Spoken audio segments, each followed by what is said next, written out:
I started the brand in 2001, and I was actually still in college. So, if anybody's listening, it's pretty, easy to multitask, the school, the work, and starting a business if, that's what you want to set your mind to.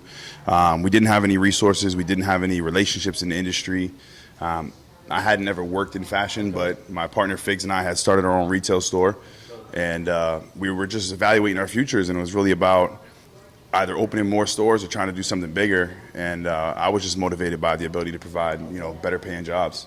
Right. So I figured go for fucking gold. Back then, Rockaware and Sean John and these guys were doing like 3, 4, 500 million, which is much different than having a retail store doing a couple 100,000.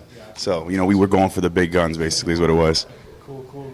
Now, you mentioned Figs and all that. How did you guys meet and link up in the beginning to even create the brand?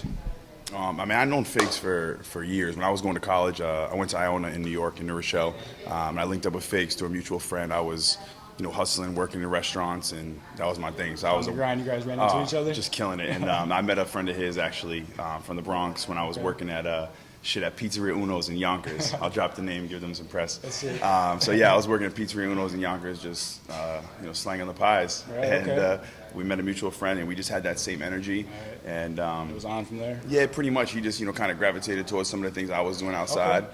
And that's how we built our friendship. Cool. Now, how'd you guys get a manufacturer? How'd you guys go about that? You guys built everything from the bottom up. That had to be rough. Yeah, we did. It was pretty brutal. We actually started doing our first production in Pakistan. The late spring of 2001, and I don't know if you guys know your calendar, September 11th happened that fall. Yeah, and you guys lost some of your startup and your stock?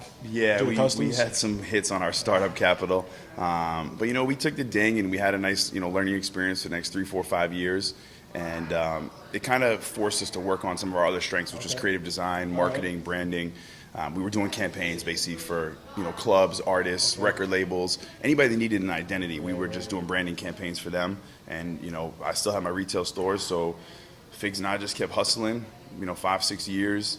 By like 2008, we had stacked up enough bread, recouped our losses. Flipping shoes? Yeah, we were flipping shoes heavy. And then around that time, we actually took some of that money and put it back into the 8 and 9 pot. Okay. And then, once those tees flipped, we kind of sold some of our personal sneakers and used that as another capital injection. That's cool. So instead of getting investors, round one, Series A, round one, whatever they call that, we just went in our closet and took the sneakers out and hit eBay, and that was it. That's cool. Yeah. That's cool. Now, you're talking about sneakers in 8 and 9.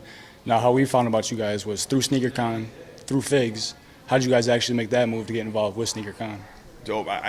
And Alan, I think I'm right about this, but I think we actually did the first SneakerCon ever in New York City. So from there, Figs and Alan just built a friendship, and then we, all the SneakerCon guys, just great guys, and we were able to kind of grow as their show grew. So I think we have a great partnership because we've each seen a lot of other shows and brands kind of come and go, and just been on the grind together. And it's like-minded people, and when you can team up with those people and amplify your projects, it's just good things are bound to happen.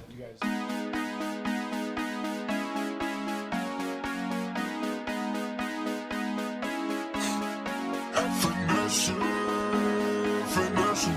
finesse.